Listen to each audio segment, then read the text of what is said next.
Today I'm going to show you how to ferment cucumbers to make probiotic rich pickles that are wonderful for good gut health. But most important, they're going to be crisp. Hi sweet friends, I'm Mary and welcome to Mary's Nest, where I teach traditional cooking skills for making nutrient-dense foods like bone broth, ferments, sourdough, and more. So if you enjoy learning about those things, consider subscribing to my channel. And don't forget to click on the little notification bell below. That'll let you know every time I upload a new video. Now when it comes to fermenting cucumbers, you can either ferment them whole or you can cut them into spears, and that's the way I like to do it. And I always like to cut off a little bit of the stem and a little bit of the blossom end. I feel that that's one of the tips that's going to help prevent these from being mushy. So I'm just going to go ahead and just cut off that little bit like that, and then it's rolling away from me.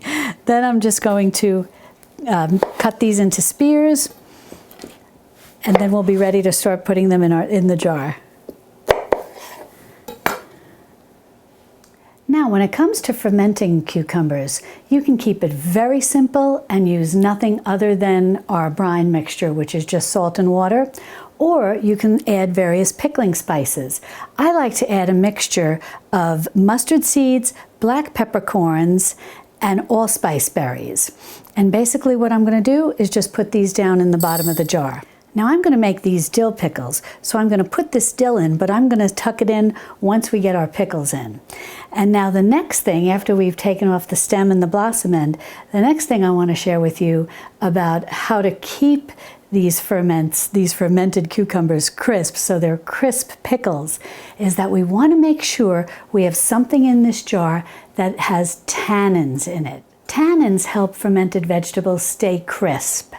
And you can find tannins in grape leaves, you can find them in tea leaves, just a simple tea bag, decaf or calf, either one works. Whether it's decaf or not, or regular, it does have tannins in it. Or something that I learned recently, bay leaves. So you can add bay leaves in, and the bay leaves have tannins, and they will help to keep your ferment crisp. I used bay leaves when I made fermented carrot sticks, and I'll link to that video in the iCards above. And just 3 bay leaves worked beautifully. The fermented carrot sticks stayed really crisp, and I was very impressed. But a tea bag will work fine too, and just one is all you need. And if you do go with using a tea bag, you can just put it right down in the bottom of the jar. It really doesn't affect the color or the flavor. So I'm going to just start putting these pickles, or these cucumbers, these sliced cucumbers that'll eventually be pickles, into our jar and pack in as many as I can. Now this is a quart-sized jar, and I was able to get about 4 pickling cucumbers in here once I sliced them up, and I just tried to pack them in as tight as I could. Now I'm not going to put anything on top, because when we ferment, we want to put a weight on top of here into this jar to keep everything submerged under the brine that we're going to add in. Now you might say, oh, they're packed in so tight, and they're not going to float, but you're going to be amazed when the yeast and then the good bacteria start producing CO2, carbon dioxide. They're going to soften a little bit, and then, as a pickle would, but they're going to stay crisp thanks to the tannins, and then they will start to float up a little. And you want to make sure that we keep them submerged, so I'll go over that in a minute. Now I'm going to go ahead and wedge in my bay leaves that have the tannins in them. And I found with the carrots, 3 bay leaves worked great. And some folks told me that they even just use 1 bay leaf and it's enough tannins. But I'm going to add in 3. I want to make sure I've got enough tannins in here, especially since we're doing cucumbers, which even if you've pickled them in hot liquid and maybe can them, water bath can them and whatnot, you know how they can be mushy. And fermented vegetables also tend to be able to take on a little bit of that soft feeling. And I don't like a soft pickle. I like a nice crisp pickle. So I'm going to be a little cautious here, and I'm going to play it safe, and I'm going to put in 3 bay leaves. And now I'm just going to take a sprig of dill, and I'm also going to work this down and get this tucked in. I might break it in half and put one on one side. And I'm just going to put in 1 sprig because I don't want to have an overwhelming flavor of dill. I just want a nice, soft dill flavor. Now, fermenting these cucumbers in this quart-sized jar, we're going to need 2 tablespoons of sea salt. And I use a gray Celtic sea salt, and I'll overlay a picture so you can see. It's got a very coarse grain. If you use a fine sea salt, you're going to want to use just 1 tablespoon. But most important, whether you use a coarse grain or a fine grain salt, you want to make sure that you use a natural salt. I'm using a sea salt. You don't want to use a commercially processed salt like the ones you see at the grocery store in the round box. And the reason is those are chemically treated sometimes, or sometimes they have caking agents in them, or whatever the case may be. The commercially processed salt can interfere with the fermentation process. So that's why you want to use some type of natural salt that's not been chemically processed. Now, I know some of you have mentioned in comments on other fermentation videos that I've shared, is that you're very worried about using so much salt. Trust me, the pickles are not going to taste salty. And if anything, the salt helps with the fermentation process, not only to help in keeping the ferments crisp, it also helps to tamp down any bad bacteria from developing, which allows the good bacteria to take a good hold and begin the fermentation process. Now, if this is your first time making a fermented vegetable, you're going to want to go ahead and use these 2 tablespoons of salt. And in this case, the coarse salt, if you're going with fine, it's only going to be 1 tablespoon. However, if you've fermented vegetables in the past and you've saved some of the fermentation liquid, whether you were making sauerkraut or the carrots or whatever the case may be, you can take a 1/4 cup of the fermentation liquid and then add less salt. You would only add 1 tablespoon of the coarse ground or a 1/2 tablespoon of the fine ground. Now, some people will even still add the brine from a former fermentation, a 1/4 cup, to help get things really going and give a nice boost, and still add the 2 tablespoons of salt, in this case the coarse ground salt. And I really like that idea because the salt does help on so many levels, and it doesn't make the finished product salty. Yes, the brine will be salty, but not the finished product, not the vegetable. So that's something to keep in mind. But if you want, you can certainly use some brine from a previous fermentation and then put in less salt. Now, another option is to use some whey, and that's the white milky liquid from straining something like yogurt or kefir, some dairy product where you're making like a yogurt cheese or kefir cheese or something like that, and you strain it and you have that white milky liquid. You can add a 1/4 cup of whey. That will also help with the fermentation because this is a lacto fermentation and that will help with it. However, I don't like using whey, and the reason is I find whey imparts somewhat of a milky-like flavor, and I don't like it. And I like, when I make ferments, I like them to taste as close to pickled vegetables or regular pickles that you would buy at the grocery store, especially if you're introducing them new to your family or your friends or even to yourself. Having them taste familiar can be very important, and I find the whey introduces a slightly unusual or slightly different flavor that I don't find pleasant. Now, as I said, this is a lacto fermentation, and even though we think of lactose, so on and so forth, as being associated with dairy, these type of ferments are also lacto ferments, and they have nothing to do with dairy, but it's the bacteria that's going to grow in them that naturally occurs on fruits and vegetables and whatnot that will begin to grow when submerged under liquid and put in an anaerobic environment. It's a lacto fermentation, and the bacteria is Lactobacillus, I think might be how it's pronounced. I'm not a scientist, I always say that. My pronunciation may not be perfect, but that's what this is. It's an anaerobic fermentation, meaning submerged under water. We want to keep the oxygen out, and it's a lacto fermentation. Now, I'm comfortable just sprinkling the salt right on top and then adding in my filtered water. I don't worry about dissolving it first. It dissolves just fine, and it always works for me. But in case you're a little concerned about doing that, what I would recommend is you don't necessarily know how much water you're going to put in here. So I've got about 2 cups of filtered water here. And I don't want to just go and dump all my salt in there because I may not use all this water, and then I'm not guaranteed of having 2 tablespoons of the coarse sea salt in here. So instead, if you don't feel comfortable just to sprinkle those on top and let it dissolve on its own, you can go ahead and just put it into a little pitcher like this, and then just add a little bit of water, enough to get this dissolved. You know, like maybe a half a cup. And just let that dissolve a bit, and we'll give it a stir before we pour it in. And speaking of water, as I said, you want to have filtered water. You want to make sure that your water does not have chlorine in it. So if you have a filter at home that filters out the chlorine, great. If you have bottled spring water, that's great. If you're just using your tap water, pour it in a pitcher the night before. Just cover it with a little cheesecloth or a little flour sack towel or something like that, just to keep the dust out, so you're keeping it clean, but allowing the chlorine to evaporate so that the water that you ultimately go to use for your fermentation, it has no chlorine in it. And the reason is chlorine thwarts the good bacteria. It makes it difficult for the good bacteria to get a stronghold in the ferment and get its footing, so to speak, and begin to ferment your vegetables. So you really want to stay away from chlorinated water. It's going to make the fermentation process very difficult. Alrighty, well, I've got that salt dissolved in there, and I'll go ahead and pour this on top of our cucumbers. See, there's still a little salt that's not dissolved, but it'll dissolve just fine once we add in the rest of the water. I just added a little more water into this pitcher in case there was any salt left behind there on the bottom of the pitcher, and this is getting perfect.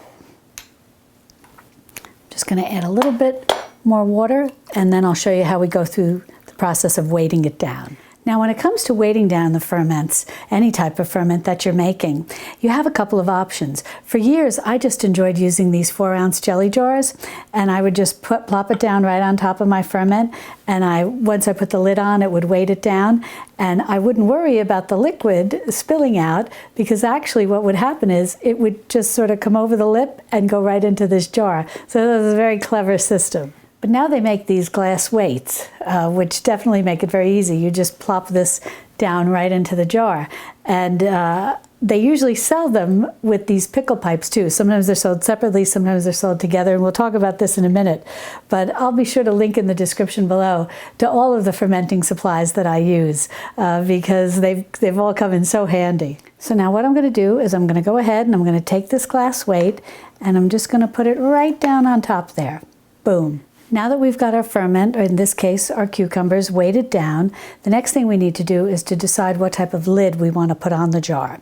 And this is just a typical white plastic canning lid, not for water bath canning or pressure canning, but after you open something that you've canned, you use one of these when you go to store it in your refrigerator when it's no longer shelf stable. And these are sold, at your grocery store or any of the big box stores, and they're usually sold in the canning section. And I'll also put a link to these below, but they're very easy to find. And all you do is just put this on, and you're done. Now, you're going to want to put this in a warm place, which we'll talk about in a minute. But with this type of lid, as you're going to see in a day or two, especially in the summer months and the spring when we tend to do a lot of fermenting of fruits and vegetables from our gardens or from the farmer's market, so it's warm in our kitchens and it's warm outside, you're probably going to see the CO2 starting to bubble up by day 2. And when that starts to happen, you need to, for lack of a better word, burp the jar. And that's to let out some of the CO2, the carbon dioxide, that builds up. It's a byproduct that the good bacteria makes as it's eating the natural sugars that are in fruits and vegetables. That happens during the fermentation process, as it's eating that and creating the good bacteria, which makes this probiotic rich. But the byproduct is the CO2, the carbon dioxide.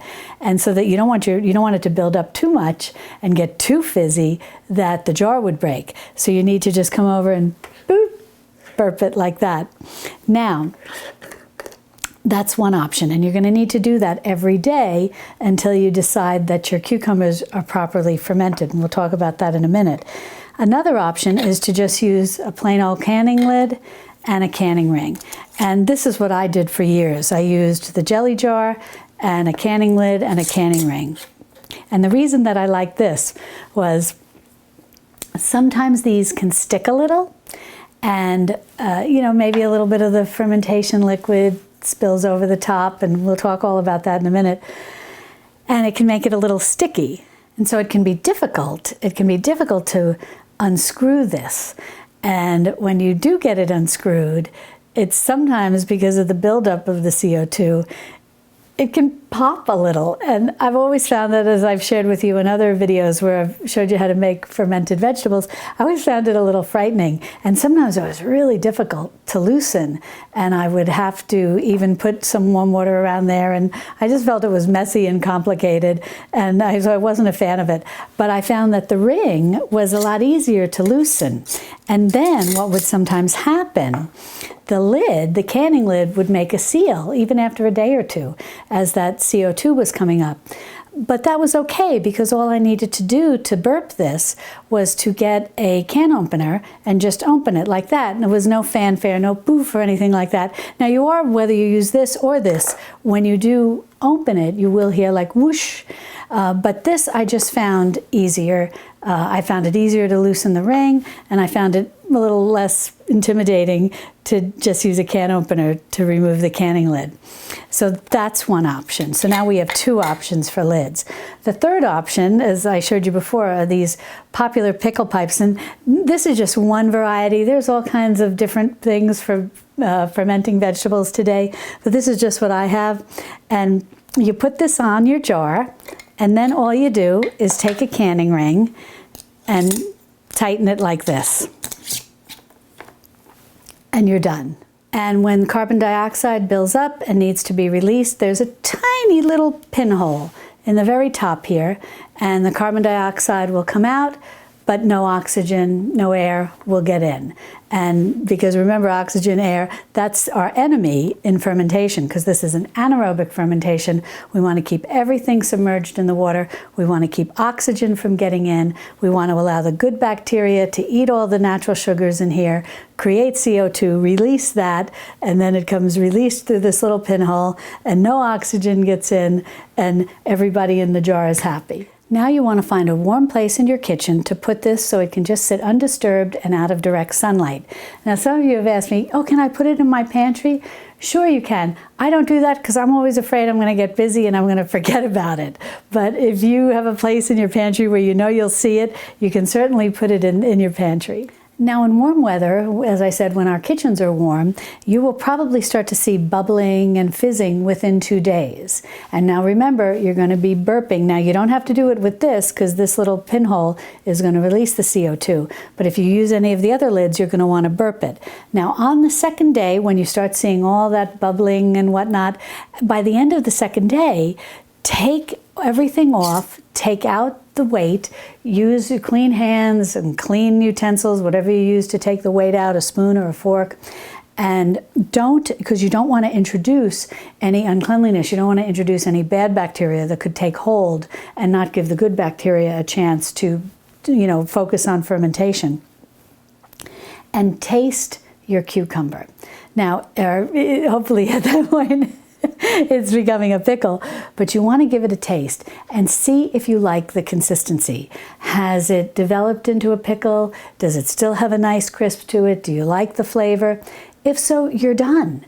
And all you need to do is take out your weight and replace your lid with one of these white storage lids and put it into your fridge, and you're all set. Now, if it's cooler in your kitchen, depending on the time of year, or if you have air conditioning, generally if it's under 72 degrees, it's going to take a little longer to ferment, 72 degrees Fahrenheit. But sort of between 72 degrees Fahrenheit and 78 degrees Fahrenheit seems to be sort of the ideal range of temperature for lacto fermentation like this. So if you're a little warmer, it may ferment very quickly. If it's a little cooler, it may take a few more days. But the bottom line is, remember, if you're using a lid other than this, you're going to burp it every day, And even when you're using a lid like this, you still want to check it every day once it's started to ferment. You may even notice that the liquid inside, the brine, starts to become cloudy. These are all indications that it's probably ready. So you'll want to give it a taste, and then if it's perfect, you'll want to refrigerate it. Now remember, if you take one out to give it a taste, don't put it back in. Because you don't want to, as I said, you don't want to contaminate this. You don't want to introduce any outside bacteria that would thwart the good bacteria. Now I want to mention something about making these sweet pickles. Now if after a few days you've had this in a warm place, it's starting to bubble up, and you've been burping it and checking it, and you decide that you like the taste and you like the texture and you're ready to refrigerate it, but you'd really like to have a sweet pickle rather than a dill pickle.